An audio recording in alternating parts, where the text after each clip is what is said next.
வணக்கம் மிதுன ராசி நேயர்களே. தை மாதம் எப்படி இருக்குன்னு நம்ம பார்த்துடலாம். பொங்கல் நல்வாழ்த்துக்கள், நியூ இயர் நல்வாழ்த்துக்கள். எல்லோரும் நல்லா இருக்கீங்களா? நல்லா இருக்கணும். நல்லா இருக்க மட்டும்தான் நம்ம ஜாதக பலனே நம்ம பார்க்குறோமே மாதம். இந்த சூரியன் எப்போல்லாம் பயிற்சி ஆகிறோ அதெல்லாம் தமிழ் மாதமாக பயிற்சிகளுக்கு உண்டான அமைப்பில் நம்ம முன்னோர்கள் சொல்லி வச்சுருக்காங்க. ஸோ அது மூலியமாக பார்த்திங்கன்னா இந்த தனுசு வீட்டிலேருந்து சூரியன் மகரத்துக்கு எப்போ போகிறாரோ அதுதான் தை மாதம். எல்லா வருஷமும் சரிங்களா? இந்த வருஷம் மட்டும் இல்லை, எல்லா வருஷமும் தனுசு வீட்டிலேருந்து எப்போ சூரியன் மகர வீட்டுக்கு போகிறாரோ அந்த மகர வீட்டு சூரியன் தான் தை மாதம் பிறந்திருப்பாங்களே, சரிங்களா? ஸோ அதுதான் இந்த கிரகத்துடைய சஞ்சார நிலைக்குன்னு பார்த்திங்கன்னா, குரு மேச வீட்லேயும், கன்னி வீட்டில் கேது பகவான், விருச்சிக வீட்டில் சுக்கிர பகவான், உங்கள் ராசிநாதர் அதாவது புதன் பகவானான உங்கள் ராசிக்கு 7ஆம் இடம்னா தனுசு வீட்டில் இருக்கார். செவ்வாயும் அதே 7ஆம் இடத்துல இருக்கார் தனுசு வீட்டில். 8ஆம் இடத்துல சூரியன் போய் மறைகிறாரு. உங்களுக்கு தன்னம்பிக்கை மட்டும் இருக்காது. ஸோ அதை நான் சொல்கிறேன். அடுத்து 9ஆம் இடத்துல பாகிஸ்தானத்தில் சனி பகவான் வலுத்து இருக்கார். கூட சந்திரனும் இருக்கார். உங்கள் 2 கூடியவர் அங்கே இருக்கார். அங்கே இருந்தால் ஸ்டார்ட் பண்ணுறாரு. அடுத்து 10ஆம் இடத்துல ராகு, அமோகமான வளர்ச்சி கொடுக்கக்கூடிய ராகு. அடுத்து லாபத்தில் குரு பகவான், சரிங்களா? ஸோ 8 கூடிய அதாவது 7 கூடியவரும் லாபாதிபதியும் பரிவர்த்தனை ஆகியிருக்காங்க. ஸோ இதோடைய அமைப்பு எப்படி இருக்குன்னு நம்ம பார்த்துடலாம் இந்த மாதம். அதே தை மாதம் 2 வாட்டி சுக்கிரன் பயிற்சி ஆகிறாரு, 2 டைமு. அதில் முதல் டைம் பயிற்சி பார்த்திங்கன்னா உங்களுக்கு தை மாதம் 4ஆம் தேதி பயிற்சி ஆகிறாரு, ஜனவரி 18. எங்கன்னா உங்களுக்கு உங்கள் ராசி 6ஆம் இடத்துலேருந்து மறைஞ்சி இப்போ 7ஆம் இடத்துல போய் உங்கள் ராசியை பார்க்க போகிறாரு. உங்களுக்கு அமோகமான வளர்ச்சி இருக்கும். அதே தை மாதத்தில் பார்த்திங்கன்னா உங்களுக்கு 28ஆம் தேதி அவர் அந்த 7ஆம் இடத்துலேருந்து 8ஆம் இடத்துல போய் மறைய போகிறாரு, சரிங்களா? அங்கே மறைஞ்சாலும் அவருடைய ஆட்சியான ஒரு வீட்டில் தான் மறைகிறாரு. அதனால் மறைவு கிடையாது. அது உங்களுக்கு ஒரு நன்மையை தான் செய்யுமே தவிர தீமைகள் வர்றதுக்கு வாய்ப்புகள் இல்லை. அடுத்து பார்த்திங்கன்னா உங்களுக்கு புதன் உங்கள் ராசிநாதர் பார்த்திங்கன்னா 18ஆம் தேதி தை 18 பிப்ரவரி 1ஆம் தேதி உங்களுக்கு தனுசு வீட்டிலேருந்து மகர வீட்டுக்கு 8ஆம் இடத்துல போய் மறைய போகிறாரு, சரிங்களா? உங்கள் ராசிநாதர் மறைய போகிறாரு. அடுத்து பார்த்திங்கன்னா செவ்வாய் பார்த்திங்கன்னா 23ஆம் தேதி, அதாவது அதே தை மாதம் 23ஆம் தேதி பிப்ரவரி 6ஆம் தேதி 7ஆம் இடத்துலேருந்து 8ஆம் இடத்துக்கு போக போகிறார். இதனால் என்ன கலப்பு பலன்கள் நம்ம பார்த்துடலாம். உங்கள் ராசிநாதர் முதல்ல உங்கள் ராசிநாதர் எடுத்துக்கிட்டிங்கன்னா உங்களுக்கு இந்த மாதத்தில் 18ஆம் தேதி தை 18 வரைக்கும் உங்களுக்கு இந்த ராசிலே இருக்கிறது உங்களுக்கு மிகப்பெரிய யோகமாக இருக்கும். அந்த 18ஆம் தேதிக்கு அப்புறம் உங்கள் ராசிநாதரை நீங்கள் தான் பலப்படுத்தணும். 8ஆம் இடத்துக்கு போய் மறைஞ்சிடுறாரு. ஸோ அவர் மறையிறதுனால உங்களுக்கு பெரிய மைனஸ் ஆகும், பெருசாக மைனஸ் ஆகும். என்னென்னா உங்கள் ராசிநாதர் எப்போ மறையிறாரோ அப்போயே உங்களுக்கு கொஞ்சம் மைனஸ் கொடுக்க ஆரம்பிச்சிடும். ஆனால் இதை காக்கக்கூடிய ஒரு தன்மையில் இருப்பார் சுக்கிர பகவான். அதே தை மாதம் 28ஆம் தேதி வரைக்கும் உங்களுக்கு சுக்கிர பகவான் உங்கள் ராசியை பார்த்துட்ருப்பார், சரிங்களா? ஸோ அதனால் உங்களுக்கு ஓரளவு பேலன்ஸ் பண்ணிக்கலாம். இந்த மாதத்தில் பார்த்திங்கன்னா 18ஆம் தேதி வரைக்கும் உங்களுக்கு ஒரு மிகப்பெரிய நன்மைகளும், அடுத்து வர ஒரு 10 நாள் கொஞ்சம் அதோட கொஞ்சம் குறையும். அதாவது 100% நன்மைகளை ஒரு 80% நன்மைகளாக சுக்கிரனால் கிடைக்கும், சரிங்களா? ஸோ அது உங்களுக்கு ஒரு இதை யூஸ் பண்ணி ஓரளவு இம்ப்ரூவ்மெண்ட் பண்ணி பார்த்துக்கோங்க. அதே நேரத்தில் பார்த்திங்கன்னா அந்த நாட்களுக்கு அப்புறம் நீங்கள் பெருமாள் வழிபாடு நீங்கள் ரெகுலராக ஃபாலோ பண்ணிக்கோங்க. 18ஆம் தேதிக்கு அப்புறம் பெருமாள் வழிபாடு பண்ணிக்கிட்டே இருந்தீங்கன்னா உங்களுக்கு இதோடைய தாக்கம் கொஞ்சம் குறையும். அதேமாதிரி இந்த மாதத்தில் பார்த்திங்கன்னா உங்களுக்கு உங்கள் ராசிநாதர் உங்கள் ராசிநாதர் விட்டு அதை விட்டு வெளியில் போனதுக்கப்புறம் பார்த்திங்கன்னா இந்த செவ்வாய் பகவான் உங்களுக்கு இந்த மாதம் ஃபுல்லாகவே ஒரு சில எரிச்சல் மனநிலை கொடுத்துட்டு தான் இருப்பார். கோபம் வர வைக்க மாதிரி பண்ணிகிட்டு இருப்பார். இந்த கோபங்கள் எல்லாமே உங்களுக்கு ஒரு வகையில் என்னன்னு பார்த்திங்கன்னா உங்களுக்கு அந்த செவ்வாயால் தான் வருதே தவிர மற்றபடி எந்த வகையிலையும் பாதிப்பு இல்லைங்க. செவ்வாய் அந்த கோபத்தை ஏற்படுத்தும் கண்டிப்பாக. அதாவது ரொம்ப ஸ்பீடாக இருக்க மாதிரி பண்ணுவோம். இப்போ ஒரு இடத்துக்கு போனீங்கன்னா சக்ஸஸ் ஆகாமல் போகும்போது உங்களுக்கு வெறுப்பு, எரிச்சல் வரும். யாரோ ஒருத்தவங்க பேசிகிட்டு இருப்பாங்க, அவங்கள பார்த்தாலே உங்களுக்கு ஒரு சில கோபங்கள் வரும், வெறுப்பு வரும். இவன் நம்மகிட்ட பேசி மொக்க போட்டிருக்காங்க அப்படின்னு சொல்லுவீங்களா? அதெல்லாம் நீங்கள் தான் இந்த மாதத்தில் மட்டும்தான். அதுவும் சரிங்களா, செவ்வாய் பார்வை இருக்கனால. மற்றபடி எந்த பாதிப்பும் உங்களுக்கு கொடுக்க முடியாது செவ்வாயால், சரிங்களா? ஸோ இதுதான் உங்களுக்கு இது. அதே மாதிரி அதுக்கு அடுத்து உங்களுக்கு பிரச்சனை வரும் பார்த்திங்கன்னா எப்போ வருங்கன்னா பிப்ரவரி, அதாவது இந்த பிப்ரவரி 6ஆம் தேதி தை 23 அப்போ பார்த்திங்கன்னா 8ஆம் இடத்துக்கு செவ்வாய் போகிறாரு. அதே செவ்வாய் 7ஆம் இடத்துலேருந்து உங்களுக்கு அவ்வளோ தூரம் வெறுப்பு இதெல்லாமே பண்ணிட்டு இருந்தவர் 8ஆம் இடத்துக்கு போகிறார். இந்த 8ஆம் இடத்துக்கு போகிற செவ்வாயால் உங்களுக்கு ப்ராப்ளம் இருக்குது. ஏன் எப்படி இருக்குதுன்னு கேட்டிங்கன்னா, உங்கள் 8ஆம் இடத்துக்கு போகிற செவ்வாய் கூடயே உங்கள் ராசிநாதர் போயிடுவார். சரி, உங்கள் ராசிநாதர் அதுக்கு முன்னாடி போயிடுவார். அதுக்கு பின்னாடி இவர் 8ஆம் இடத்துக்கு போகிறார். உங்கள் ராசிநாதரும் மறைஞ்சிட்டார். உங்கள் ராசிநாதர் ஒன்னொரு வகையில் உங்கள் வீடு இல்லாத 4ஆம் வீட்டுக்கும் அவர் சொந்தக்காரர், சுகஸ்தானாதிபதி. அப்போ 8ஆம் இடத்துக்கு செவ்வாய் போகும்போது தை 23ஆம் தேதி போகும்போது ஒரே ஒரு டைம் மட்டும் முருகர் வழிபாடு மட்டும் பண்ணிக்கோங்க, சரிங்களா? 23ஆம் தேதினா 24ஆம் தேதி பண்ணிக்கோங்க. ஸோ ஏன் அதை நான் முருகர்கிட்டே போகக்கூடாதுன்னு சொல்லுவேன். ஏன் போக சொல்கிறேன்னா, இப்போ உங்கள் ராசியை அவர் கெடுக்கக்கூடிய சூழ்நிலையை அமைச்சு இருக்கும். ஏன்னா அங்கே போய் உச்சமாகிடுதார். அப்போது உச்சமானாலே ஒரு அபார பலத்தோடு இருப்பாங்க. எதிரி அது 6 செவ்வாய் வந்து மிதுன ராசிக்கு 6 அவர். 6 8ஆம் இடத்துல போய் உச்சம். அப்போ என்னென்னா குடும்பத்தை கொஞ்சம் டேமேஜ் பண்ணுவார். 2ஆம் இடத்தை பார்க்குறாருல டேமேஜ் பண்ணுவார். உங்களை முயற்சிகள்லாம் டேமேஜ் பண்ணுவார். 3ஆம் இடத்தை பார்க்குறாருல அந்த பார்வை மூலிமா 3ஆம் இடத்தை டேமேஜ் பண்ணுவார். லாபத்தை டேமேஜ் பண்ணுவார். உங்களுக்கு கிடைக்கக்கூடிய லாபத்தை ஏன்னா உச்சமாக இருக்கார். உச்சமாய் 4ஆம் பார்வையாக லாப வீடை பார்க்குறாரு. இதெல்லாம் டேமேஜ் பண்ணாமல் இருக்க மட்டும்தான் வந்து முருகர் ஒரே ஒரு டைம் வழிபாடு பண்ணிக்கோங்க. அதுக்கடுத்து பெருமாள் தான் ஃபுல் அண்ட் ஃபுல் வழிபாடு பண்ணணும். ஏன்னா எதிரி கிரகத்தை நம்ம எப்போவுமே பலப்படுத்தக்கூடாது. அவர் நம்ம ஓயாமே நம்ம வந்து அவர் வழிபட அவர் வந்து நம்ம வந்து சரணாகதியாகி அவர் ஒன்று கொஞ்சம் பவராகி நம்மளை ரொம்ப டாமினேட் பண்ண ஆரம்பிச்சிடுவார். ஆனால் நம்ம ராசிநாதரை பலப்படுத்த நம்ம வந்து என்ன பண்ணுவார், நம்ம ராசிநாதர் எவ்வளோ பெரிய ப்ராப்ளம் வந்தாலும் நம்மளை பாதுகாப்பார். நம்மளுக்கு பிரச்சனைகள் பெருசாகும்போது அவர் வந்து நம்ம முன்னாடி நின்று அவர் வந்து தடுத்து நிப்பாட்டுவார். இதுதான் நம்ம ராசிநாதர் பலப்படுத்துறது. அப்போ நம்ம ராசிநாதர் யார்? பெருமாள். ஸோ பெருமாள் வழிபாடு உங்களுக்கு அதிகப்படியாக பண்ணிக்கோங்க இந்த மாதத்தில் 23ஆம் தேதிக்கு அப்புறம் தான். சரிங்களா? அதுக்கடுத்து கொஞ்ச நாளில் உங்கள் ராசிநாதர்லாம் ரொம்ப நாள்லாம் இங்கே 8ஆம் இடத்துல உட்கார மாட்டார். அடுத்து 9ஆம் இடத்துக்கு போயிட்டாருன்னா இவர் செவ்வாயால் பெருசாக பாதிப்பு கொடுக்க முடியும். ஏன்னா திரிகோணத்துக்கு போயிடுதார்ல உங்கள் ராசிநாதர். ஸோ அதனால் ஒன்றும் ப்ராப்ளம் கிடையாது. சரிங்களா? ஸோ அங்கே 8ஆம் இடத்துல இருக்க செவ்வாய் இருக்க வரைக்கும் நீங்கள் வந்து இந்த மாதத்தில் வந்து பார்த்திங்கன்னா 18ஆம் தேதி உங்கள் ராசிநாதர் 8ஆம் இடத்துக்கு போகிறாரு. 23ஆம் தேதி செவ்வாய் உள்ளே வராரு. செவ்வாய் எப்போ வராரோ அப்போ போய் முருகர் வழிபாடு பண்ணுங்கள். அவங்க ராசிநாதர் 8ஆம் இடத்துக்கு போனோடனே உங்கள் பெருமாள் வழிபாடு ரெகுலராக ஃபாலோ பண்ணிக்கோங்க. சரிங்களா? 28ஆம் தேதி வரை சுக்கிரபகவான் ஓரளவு காத்து கொடுப்பார். ஏன்னா 4ஆம் வீட்டு சுகஸ்தானாதிபதி உங்கள் புதன் பகவான் உங்களுக்கு உபய ராசிக்கு 4 குடியரும் உங்களுக்கு புதனாக தான் வருவார். சுகஸ்தானாதிபதியும் அவர் தான். அப்போ அவரை எதுவும் இந்த செவ்வாய் வந்து உடல்நல பாதிப்பு. ஏன்னா செவ்வாய் சேரும்போது என்னென்னா காய்ச்சல் இல்லை ஏதாவது அடிபடுறது, ரத்தம் வர்றது. ஏன்னா சூடு உஷ்ண சம்மந்தப்பட்ட நோய். ஏன்னா 8ஆம் இடத்துல ஆல்ரெடி சூரியன் இருக்கார். அவரும் சூடு, இவரும் போய் உச்சமாகறாருல இவரும் சூடு. ஸோ உஷ்ணம் சம்மந்தப்பட்டது அங்கங்கே பொக்களம் இந்த மாதிரியான வர்றது, அதாவது பொத்து பிளட் வர்றது, இல்லைன்னா அரிப்பு வந்து சொரியும் போது அது மூலியமாக பிளட்டாக வர்றது. இந்த மாதிரி ஏதாவது ஒரு சில வியாதிகளை கொடுக்க வாய்ப்புகள் இருக்குது. அதெல்லாம் நீங்கள் வந்து வராமல் இருக்கணும், நீங்கள் தடுக்கணும் அப்படின்னா நீங்கள் வந்து செவ்வாய் எப்போ உள்ளே போகிறாரோ அப்போ செவ்வாய்க்கிழமைக்கு முருகர் வழிபாடு ஒரு டைம் பண்ணிடுங்க. அதுக்கடுத்து பெருமாள் வழிபாடு ரெகுலர் ஃபாலோ பண்ணிக்கோங்க. சரிங்களா? ஸோ அடுத்து 3ஆம் இடம், இந்த 2ஆம் இடத்து அதிபதி எடுத்துக்கிட்டிங்கன்னா இந்த மாதத்தில் 2 குடியவர் வந்து பார்த்திங்கன்னா உங்களுக்கு சந்திர பகவான். அவர் வந்து பார்த்திங்கன்னா உங்கள் ராசிக்கு 9ஆம் இடத்துல வந்து ஸ்டார்ட் பண்ணுறாரு. ஸோ நல்ல அமைப்பு. வளர்பிறை சந்திரனாக ஸ்டார்ட் பண்ணுறதுனால பொருளாதார ரீதியாக எந்த வகையிலையும் பாதிப்பு இருக்காது. நல்லா மேலோங்கி நிற்கும் பொருளாதாரம் அந்த மாதத்தில். ஸோ நல்ல இம்ப்ரூவ்மெண்ட்டை கொடுத்துக்கிட்டே போகும். சரிங்களா?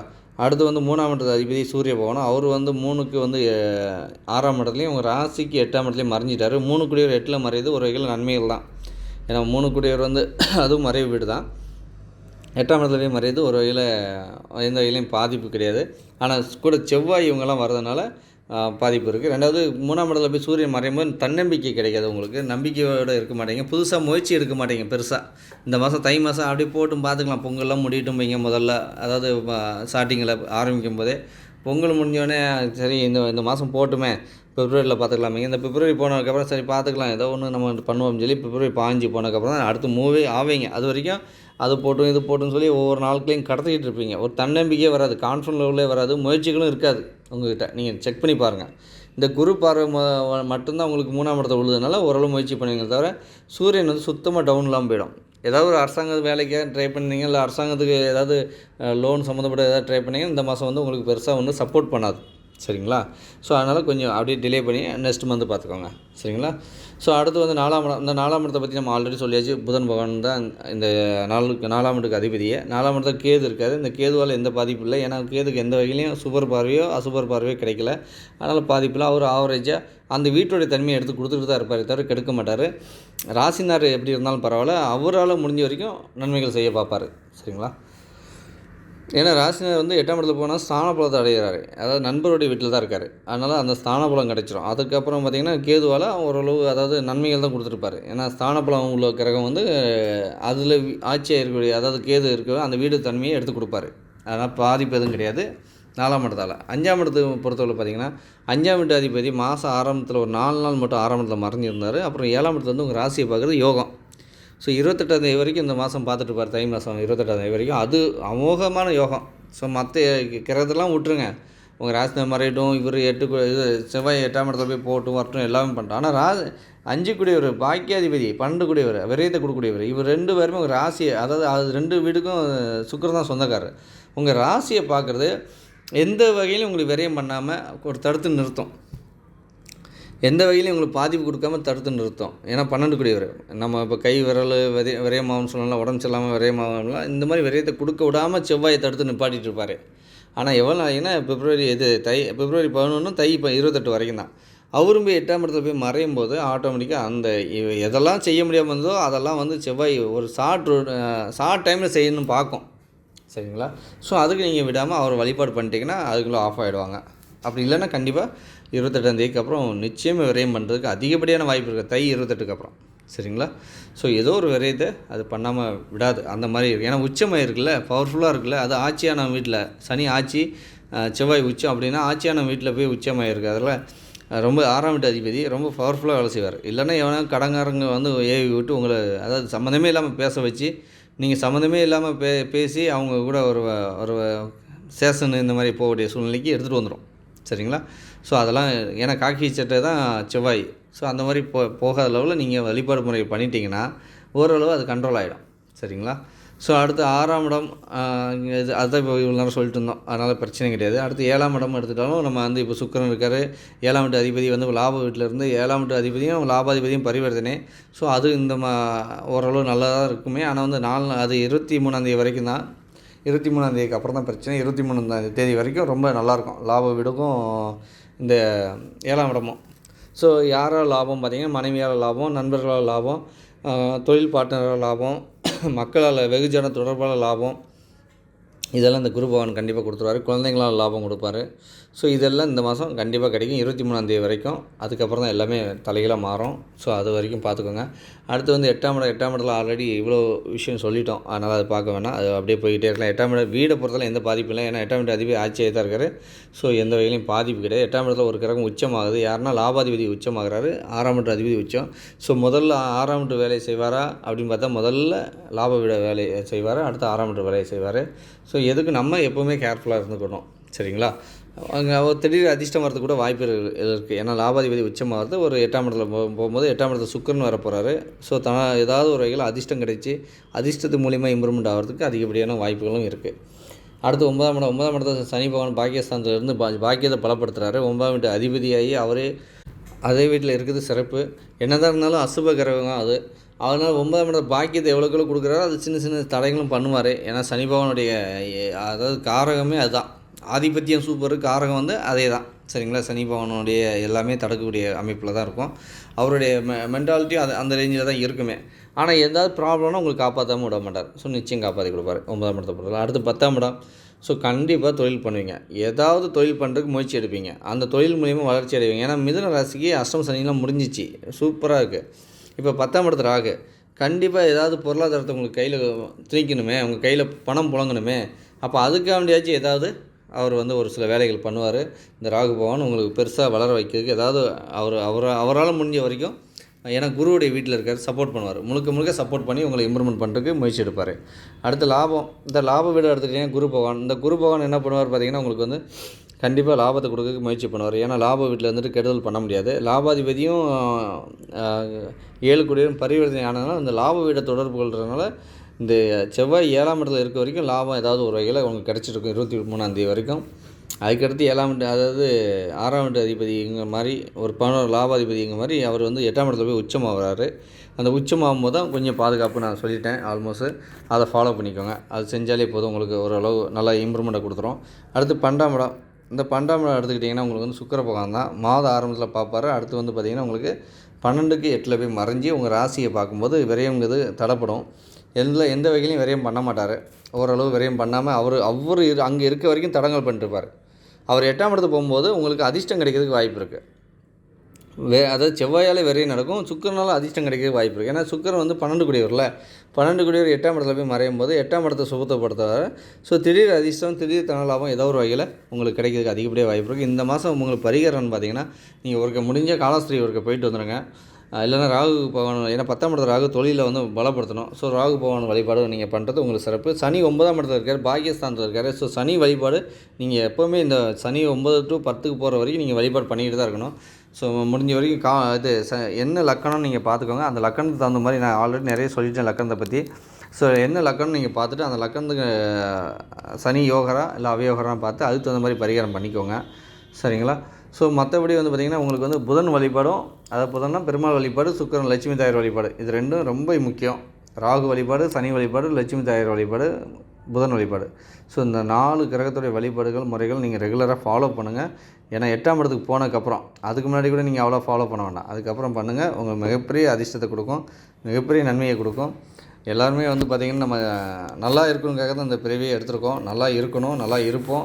நல்லா இருக்க மட்டும்தான் இந்த ஜாதக பலனே பார்க்குறோமே. ஒரு 15 நிமிஷம் 20 நிமிஷம் நம்ம டைம் ஒதுக்கி பார்க்குறோன்னா அதில் சக்ஸஸ் நடக்கணும். சரிங்களா? நடக்கும். அதனால் நீங்கள் இந்த நம்ம சொன்ன பரிகாரம் மட்டும் பண்ணிவிட்டு இந்த மாதம் எப்படியாவது கடத்தி கொண்டு போயிடுங்க. நெக்ஸ்ட்டு மாதம் உங்களுக்கு சூப்பராக இருக்கும், அபாரமான வளர்ச்சியை கொடுக்கும். சரிங்களா?